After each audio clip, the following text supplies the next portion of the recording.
Sejak fosil tertua ditemukan, dihitung sampai generasi hari ini, itu kita berada di jam 11 lebih 80 menit. Itu kalau mau dipastikan akhir zaman itu 24 jam, dikit lagi. Dikit lagi. Jadi ternyata hanya 3 generasi terakhir saja yang kemudian menandai kemajuan zaman yang luar biasa hari ini. Bismillahirrahmanirrahim. Salawat serta salam kita haturkan kepada Nabi Muhammad SAW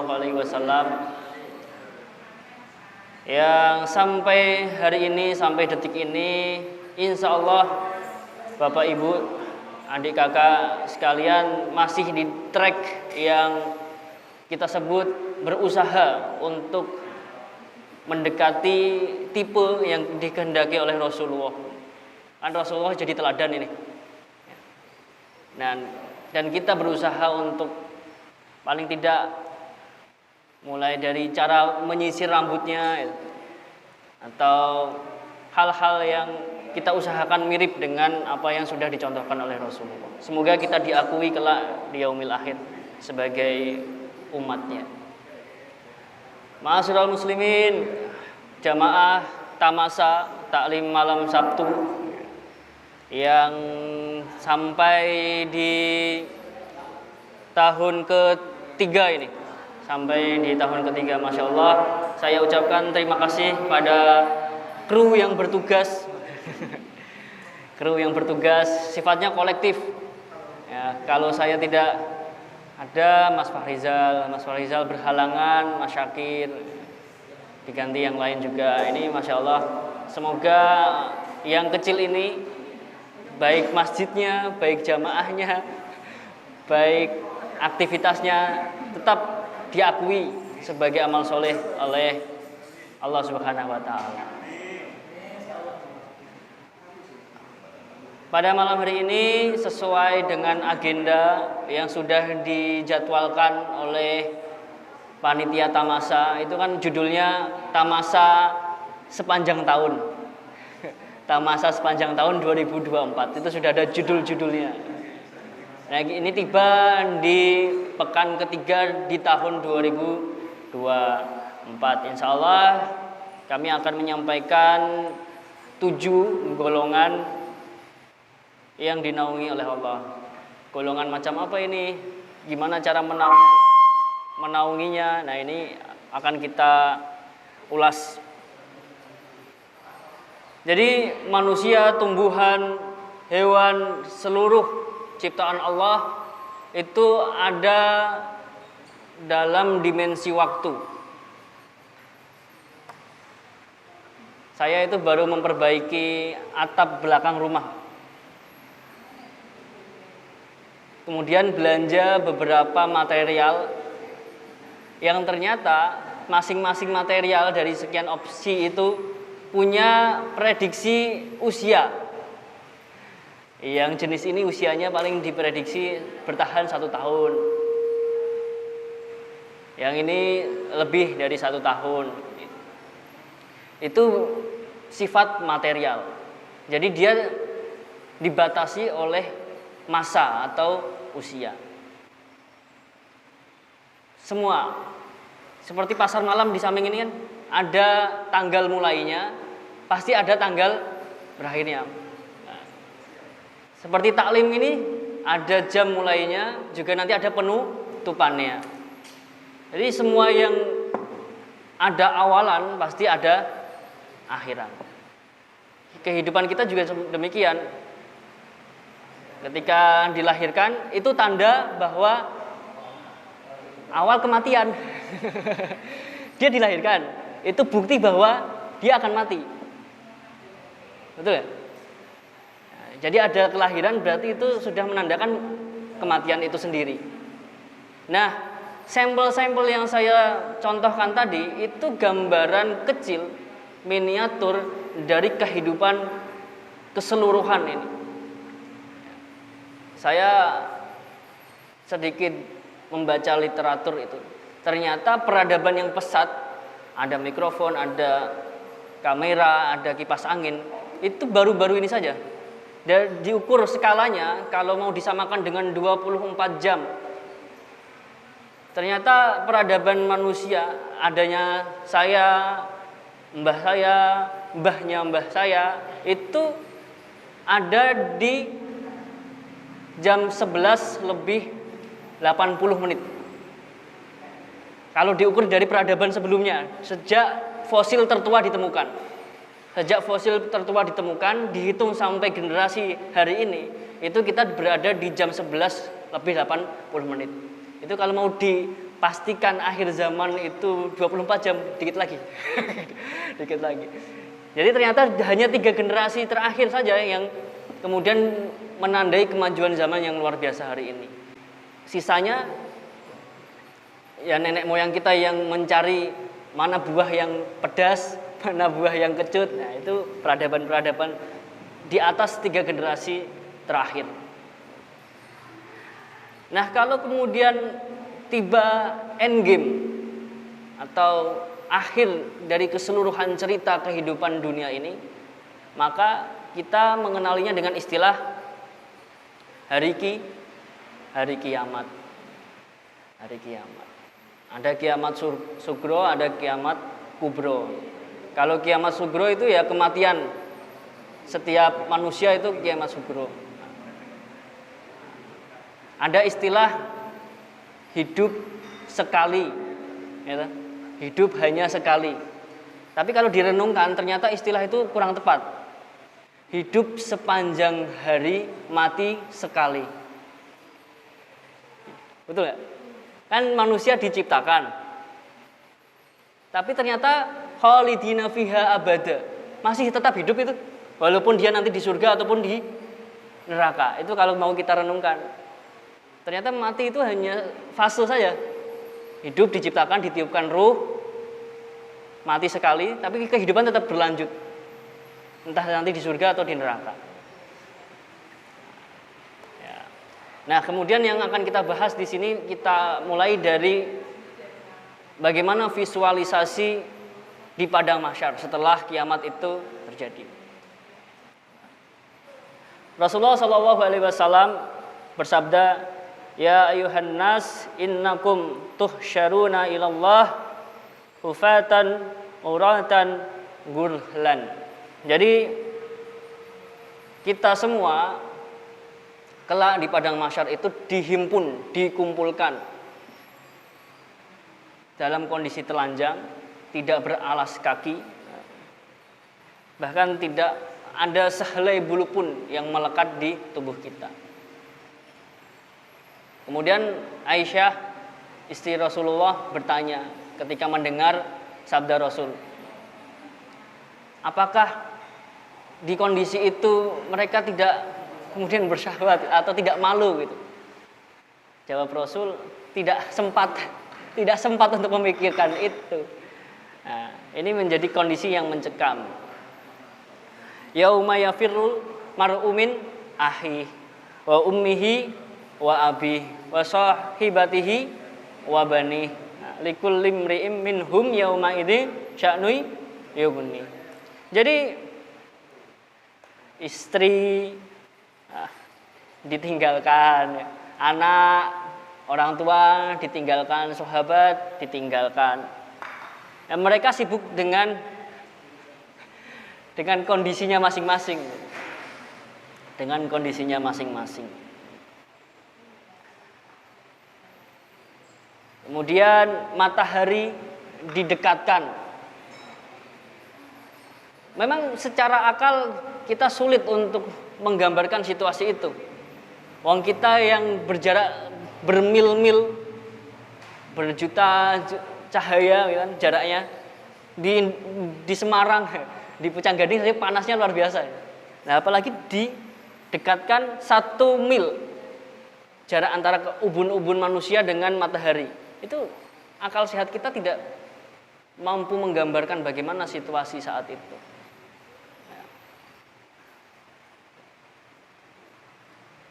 Kita saja untuk bisa menjelaskan kelahiran kita dari rahim ibu, itu belakangan ini saja ilmu pengetahuan bisa mengetahui, oh itu ada nutfah, ada ovum, berkembang itu kan baru bisa diterangkan hari-hari ini. Dulu itu dianggap keajaiban. Gerhana matahari itu dulu juga dianggap mitos, dianggap ada buto makan matahari. Itu baru bisa diterangkan hari-hari ini. Maka ketika nanti di padang mahsyar itu manusia dibangkitkan dari tulang ekor, mungkin hari ini kita tidak bisa menjelaskan itu secara akal sehat. Tapi itu yang kemudian disaksikan oleh kita semua kelak di yaumil akhir. Rasulullah SAW menyampaikan, pada hari kiamat matahari akan didekatkan oleh Allah kepada seluruh makhluk hingga hanya sejarak 1 mil. Jadi kondisinya kita hanya bisa mengandalkan amal soleh masing-masing. Amal soleh kita masing-masing. Ada yang rajin adzan, lehernya dipanjangkan melebihi matahari. Itu kan yang bisa diandalkan azannya itu akhirnya. Tapi tetap saja kondisinya sangat menyekamkan. Di satu riwayat disampaikan, karena saking paniknya banyak manusia itu yang mencari orang yang bisa diandalkan untuk meminta pertolongan ke Allah Subhanahu wa taala. Ketemulah mereka pada Nabi Adam. Wahai Nabi Adam, kau adalah manusia pertama yang diciptakan, yang dibuat langsung dari tangan Allah, yang langsung ditiupkan ruh kepada dirimu, yang pernah merasakan indahnya surga begitu. Tolong mintakan kepada Allah Subhanahu wa taala untuk segerakan hisab. Jadi posisi di padang mahsyar itu belum mulai, perhitungan itu belum mulai, tapi sudah pada panik. Sudah pada tidak betah. Akhirnya pada minta ke Nabi Adam untuk disegerakan jadwal penghisapan itu. Nabi Adam menjawab, hari ini adalah hari di mana Allah Subhanahu wa taala marah semarah-marahnya, yang belum pernah marah dan tidak akan pernah marah setelah marahnya ini. Sedangkan saya pernah dimarahi. Nabi Adam menyampaikan itu. Jadi tidak percaya diri Nabi Adam untuk meminta. Karena dulu yang marahnya dianggap tidak semarah hari itu dilempar ke bumi Nabi Adam itu. Nah, padahal hari itu adalah hari di mana Allah semarah-marahnya. Tidak pernah semarah hari itu dan tidak akan pernah marah melebihi hari itu. Coba kamu ke Nabi Idris, bertanyalah para manusia itu ke Nabi Idris, ya Nabi Idris, kamu yang mendapatkan makom tertinggi, mintalah kepada Allah Subhanahu wa taala untuk disegerakan jadwal hisab itu. Tidak mampu. Nabi Nuh tidak mampu. Sampailah ke Nabi Isa. Nabi Isa kemudian langsung menyebut nama ke Nabi Muhammad. Singkat cerita, Nabi Muhammad itu kan di akhir nafasnya saja masih memikirkan umatnya. Umati. Pun termasuk di padang mahsyar, tidak tega melihat kondisi umatnya. Akhirnya Rasulullah bersujud sambil menyebut-nyebut umatnya. Umatku. Hanya Rasulullah yang kemudian dinotis oleh Allah Subhanahu wa taala. Angkat kepalamu ya Muhammad. Akhirnya disegerakan penghisapan itu. Sujud lagi karena kondisinya masih sangat mencekam. Akhirnya dibukakanlah pintu buat mereka yang tidak dihisab. Setelah dimajukan jadwal hisabnya, Rasulullah masih sujud, diminta untuk mengangkat kepalanya, dibukakan pintu sebelah kanan. Di waktu itu kita kurang tahu bagaimana menggambarkannya, tapi pintu di sebelah kanan, redaksinya seperti itu. Ya. Termasuk kan ketika kita menerima catatan dari tangan kanan, ya, sinyal ini kelanjutannya akan beres ya. Nah, di situ akan dibukakan pintu sebelah kanan untuk mereka yang tidak dihisab. Itu berkat Rasulullah SAW. Tapi ada beberapa golongan yang tidak sepanik orang-orang tadi yang mencari Nabi Adam sampai Nabi Muhammad. Mereka siapa? Yaitu 7 golongan yang akan kita bahas pada malam hari ini. Mereka yang wujuhu yauma idzin musfirah, dhahikatum mustabsirah. Ya. Berseri-seri, riang gembira. Tidak kemudian pusing dengan apa yang dirasakan oleh kebanyakan orang pada waktu itu. An Abi Hurairah radhiyallahu anna Nabi sallallahu alaihi wasallam qala sab'atu yudhilluhumullah fi dhillihi yauma la dhilla illa dhilluh. Al-imamul adil wa syabun nasha'a bi ibadatillah wa rajulul qalbuhu mu'allaqatun fil masajid wa rajulani tahabba fillahi ijtama'a alaihi wa tafarraqa alaihi wa rajulun dathu imra'atun dhatu mansibin wa jamilin faqala inni akhafullah wa rajulun tasaddaqa bi sadaqatin fa ahfaha hatta la ta'lam shimaluhu ma tunfiqu yaminuhu wa rajulun dzakarallah haliyan fa fasada ainah.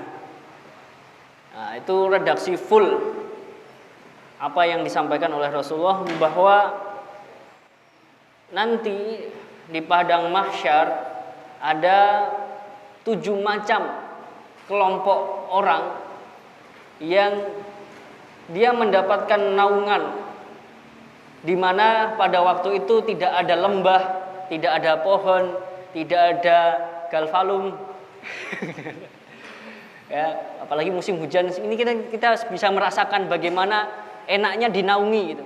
Di jalan hujan lebat, ngiyup itu kan nyaman sekali ya, enak sekali.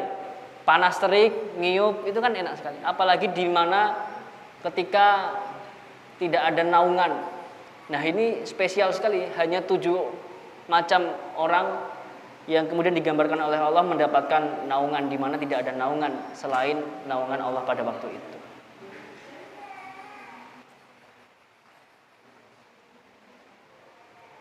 Yang pertama, al-imamul adil.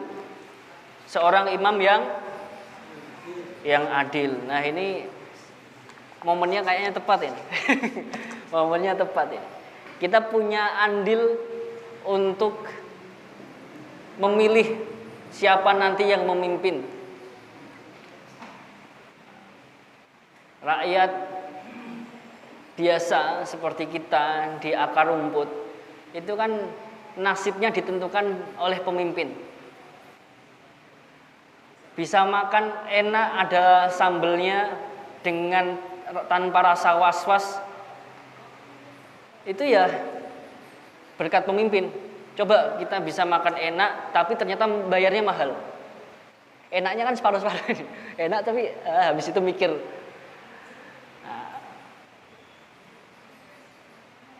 Pemimpin ini menjadi hal yang sangat urgent, maka dia diletakkan di posisi pertama. Pemimpin di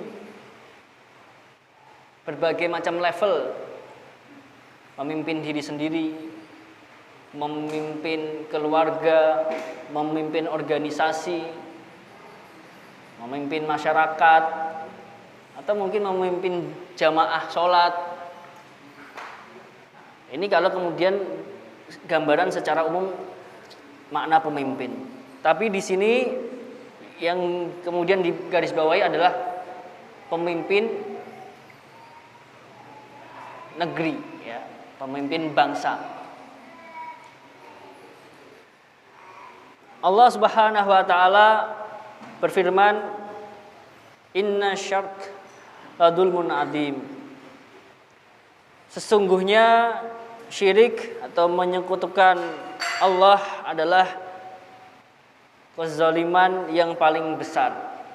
Pemimpin ini yang dihadapi adalah ketidakadilan. Maka adanya dia untuk menciptakan keadilan. Nah, kalau kemudian ukuran maksimal dari kezaliman adalah kesyirikan, maka pemimpin paling ideal adalah yang bisa menghilangkan kezaliman paling besar, yaitu kesyirikan. Maka imamnya imam siapa itu? Ya Nabi Muhammad SAW. Karena keberadaan Nabi Muhammad itu bisa menghilangkan kezoliman yang paling besar. Apa itu? Kesyirikan. Di bawah kezoliman itu banyak sekali. Korupsi, ya, itu kan zolim sekali, bukan haknya diambil. Apalagi kesehatan, kemaksiatan, pendidikan, banyak praktik-praktik kezoliman di situ. Nah, ini Pak Farhan yang paling hafal ini soal kezaliman nih. Insyaallah.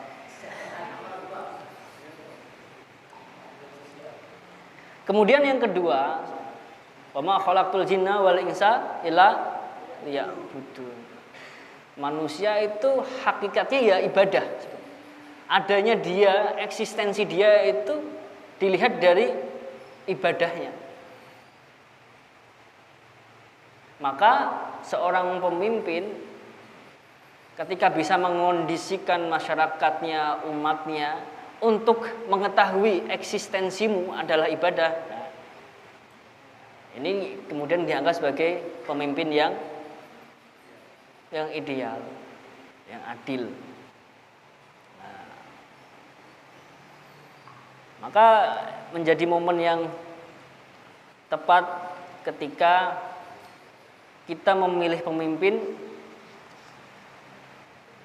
laboratoriumnya adalah diri kita masing-masing.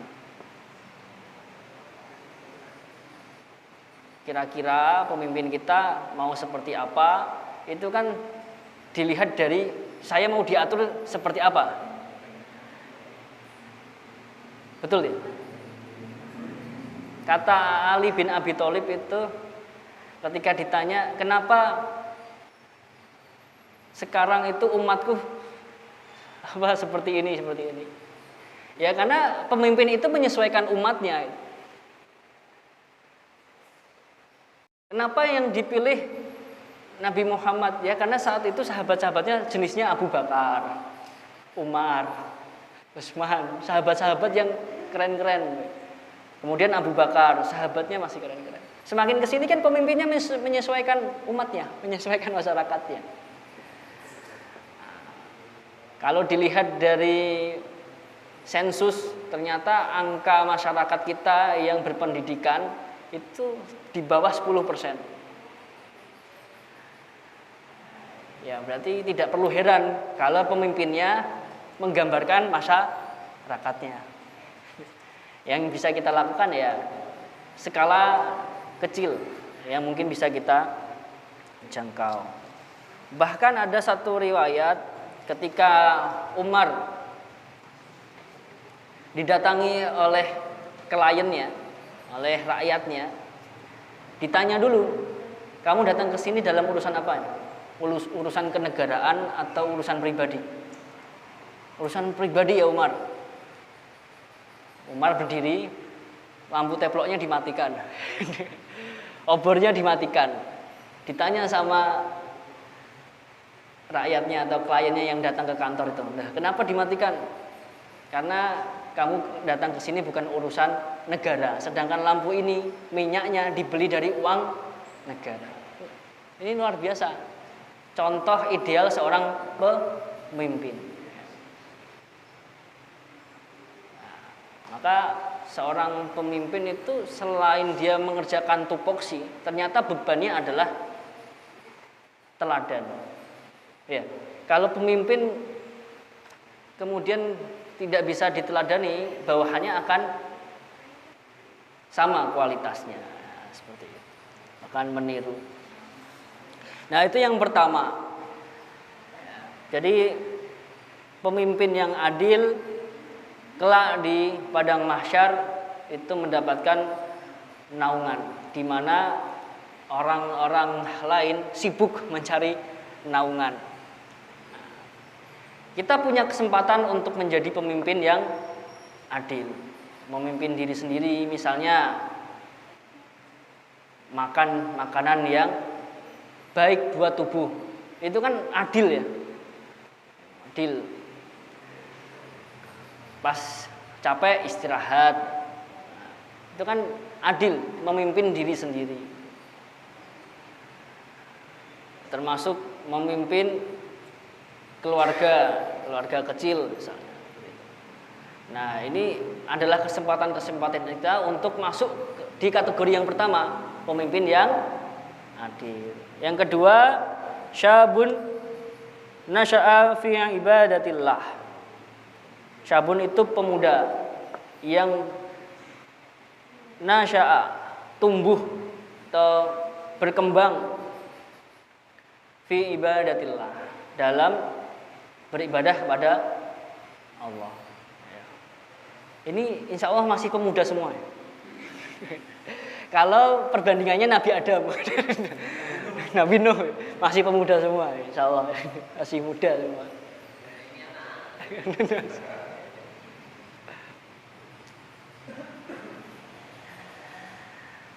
Tapi memang kalau kemudian flashback di masa-masa yang sudah kita lewati, ternyata cepat sekali. Cepat ya Pak Kasmun ya. Saya itu kalau mau cerita colongan ini ya, dulu TK dijemputnya sama Pak Kasmun. Saya TK Aba yang masih di Pucang Anom lah ya. Yang jemput Pak Kasmun itu. Dijemput ke panti asuhan. Ternyata tiba-tiba sudah sampai di hari ini gitu. Ya. Nah, cepat sekali. Di dalam ingatan kita, flashback kita, kira-kira masa muda kita itu lebih banyak ke arah mana ini? Fi ibadatillah atau fi apa ini? Ya. Ibadah kan ada dua aja. Ibadah mahdhah, ibadah ghairu mahdhah. Yang mahdhah ini kan yang sudah baku. Sholat 3 rakaat, puasa Ramadan 1 bulan. Itu puasa ibadah-ibadah yang baku. Nah, yang ghairu mahdhah ini yang sebetulnya kita punya banyak kesempatan. Tapi sayangnya kita luput karena apa? Kehilangan start, yaitu niat. Berangkat kerja. Ya. Lupa la haula wala quwata illa billah ketika nyetater motor. Bismillah cari nafkah. Lupa itu. Jadi dalam sehari, dalam kerja hilang ibadah ghairu mahdhahnya. An innamal a'malu binniyat. Karena sudah jadi habit autopilot, jadi lupa ibadahnya. Termasuk misalnya ngisi taklim lupa basmalah itu. Ya saya basmalah, bismillah. Ya. Nah, berarti terhitung dari detik ini gitu. Yang tadi hangus. Nah itu, jadi kita punya kesempatan untuk beribadah banyak sekali mulai dari bangun tidur, bahkan tidur itu juga ibadah. Kalau kemudian kita tahu triknya, yaitu niat tadi. Nah ternyata yang masuk kategori dapat naungan dari Allah Subhanahu wa Ta'ala itu ya fase muda. Fase muda. Kalau sudah fase senja, Allah sudah anggap ya maklum gitu.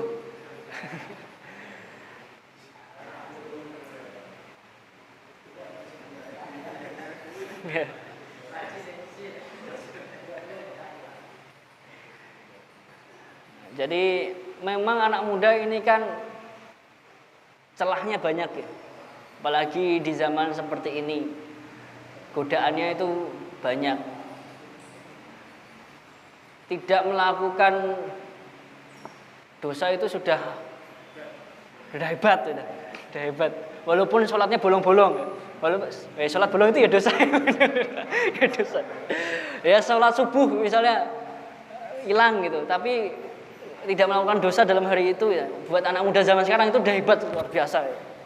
Walaupun sholat subuhnya jam 7, jam 8, itu sudah luar biasa. Seminggu ini bersama Pak Iqbal itu kan ada ujian mentoring mahasiswa Unimus. Untuk bacaan sholat seusia mahasiswa saja tidak bisa. Baca Quran juga tidak bisa. Nah ini luar biasa. Ini PR buat guru-guru SMP, guru SD ini. Karena kalau sudah mahasiswa mau di mentoring setiap semester kayak juga susah. Karena setelah mentoring, setelah ngaji, setelah tadarus ya akhirnya ke kafe, kemana. Karena godaannya luar biasa. Ya ini PR-nya buat guru-guru SD, SMP, SMA. Pondasinya di situ. Kalau sudah SD, SMP, SMA-nya bagus, insya Allah kalau masuk kuliah belok itu nggak terlalu belok itu. Belok nanti balik lagi ke track, belok. Nah ini ya, syabun nasya'a fi ibadatillah.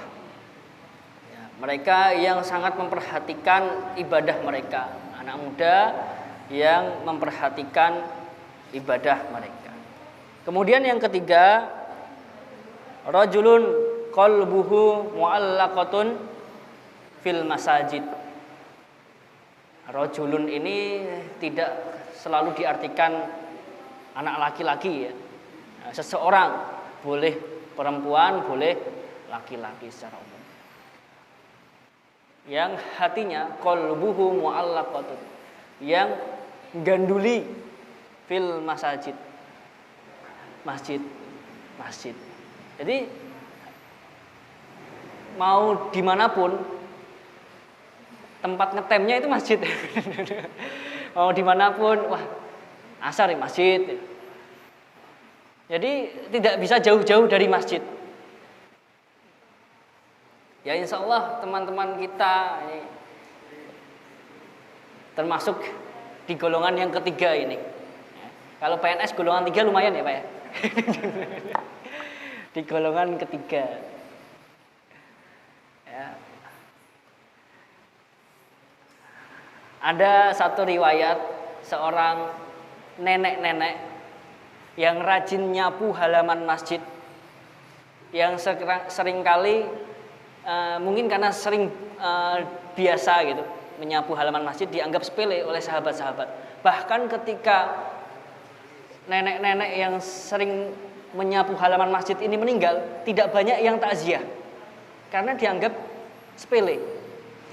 Amalannya cuma nyapu halaman masjid, sudah sepuh, sudah nenek-nenek. Tapi Rasulullah peka, loh ini kemana ya mbah-mbah yang biasa nyapu halaman masjid, sudah meninggal sehari yang lalu. Itu hati Rasulullah teratapan itu, langsung minta diantarkan ke makamnya. Nah, ini baru nyapu halaman nenek-nenek. Bagaimana